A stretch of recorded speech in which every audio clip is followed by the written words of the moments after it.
I mean, maybe if you just talk about it in general. Like the process of it. And how it feels for you too. Yeah, just maybe talk about dropping it off and picking it up. 64. Oof. Well, I recently did 447, which is even worse because that's Scooter's mother. I took Scooter's mom from him, and then I took her to slaughter.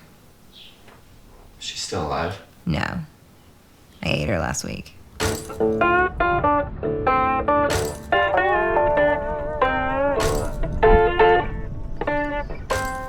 Dad. Good morning. I left the tractor key on, and the tractor's dead. Way underneath the hood is a latch. My mom and Dad got the ranch and purchased some cattle. Smart move, you know? We all make those smart moves. I first said I'm not getting involved. Got it. 3 years later, We're in. I'm still here, and I pretty much manage the operation that we have. All right, Dad, I'll call you later, okay? Love you. Bye.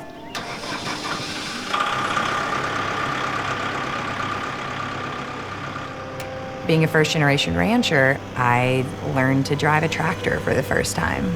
I was around cows for the first time. Learned how to hook up a trailer. It's just a few inches. I learned how to feed animals. Scooter! Come on, Like, there's nothing that basically I knew except possibly working hard.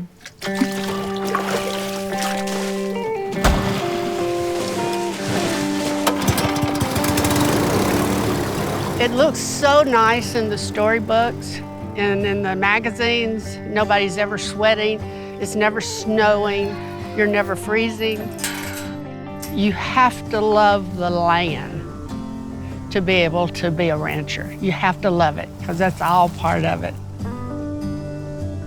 I think if you think about cattle, you think about cowboys.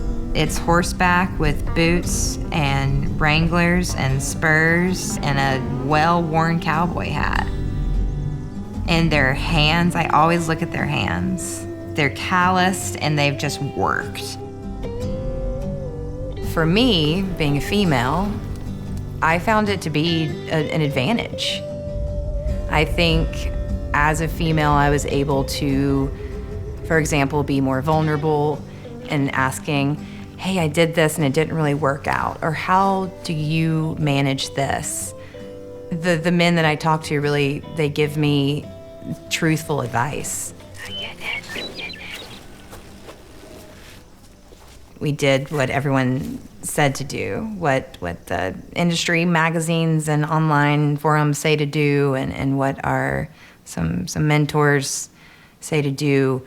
And I think you would just best describe that we were just getting into the system, into the cow-calf operation. That's you calve basically January, February, early spring, and then you try to get every ounce of meat on that cow until you sell in the fall.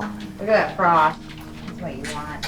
And that calf goes to usually a commercial feedlot until it's harvested. And it just really, it didn't feel right to spend so much time and effort into these calves and then to ship them off in the fall and not see where they go after that. And so that's when we decided to keep them and raise them to finish them here. Process, lover. You're one of us now. So to be able to finish a cow on grass, we basically realized we had to become grass farmers. And so when we started looking into systems to better manage the grass, just over and over we ran into the rotational grazing. And so what we did is we took the cows through the pasture, gave them about 1.5 acres per day, and then we let it rest for 30 days, went to another pasture, and came back, and we were able to get even more grass growth on the second time around. And that basically what it will do is help the soil sequester more carbon. And so in the end, this is going to be better for the soil and hopefully better for water retention, and then on a larger scale, the atmosphere. That's it. Amy's the rock, and I'm definitely the helper. She's the inspiration for the next generation, for my generation to change. We're kind of leaving a mess in the world right now, so we've got to change, and she's doing that. Am I being boring? Am I talking boring? No. Is this like, does it sound conversational? No, it sounds great. What are you talking about? Okay. Why do you treat your cows like puppies? You know, I think it boils down is that I have no idea how to not treat animals like pets. Exfoliation. So I guess I like them to like me. Yeah. I don't know how else to do it. Come on, mamas. Now go, girls. She understands the cows. It's just a natural thing that she can do. She understands them. She communicates with them. When they're giving birth, they do not mind if she's there at all. She may be having her baby right now.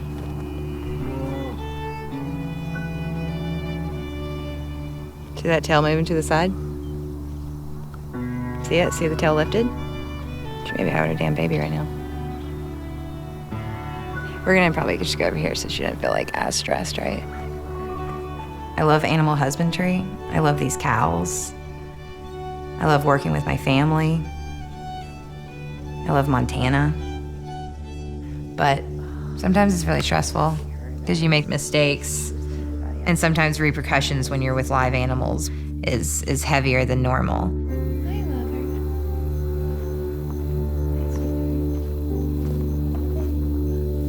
Last year, we lost a calf for the first time, and it was a huge hit personally. I now know what we could have done to possibly have corrected it. But it still really hits hard because it's in your control. And it was really emotional. It was really emotional for all of our family, just because we were emotional about our animals. Feed more and go.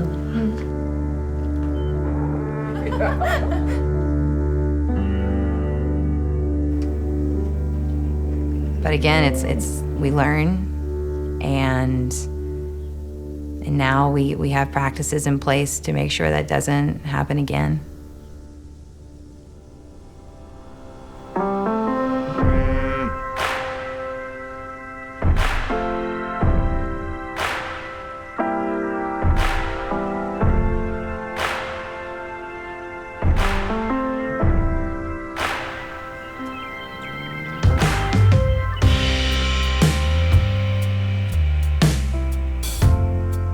This little girl that was born yesterday will be here with us. I will know every single day of her life. I'll be able to take care of her and just provide a humane lifestyle for her that works for the entire system. I don't believe the way that we are currently consuming meat is sustainable. Consuming local vegetables and local meats and putting that money back into the local economy is extremely important. And in the past 5 or 6 decades, we've lost a lot of our small butchers and small slaughterhouses, or even small farms, to kind of these consolidated corporations. And I think that's really hurt, as I say, rural America. There's so many ranchers that are doing things the right way. And if we can change our buying habits to where we're supporting more local ranchers, that would be a massive change, a very positive change.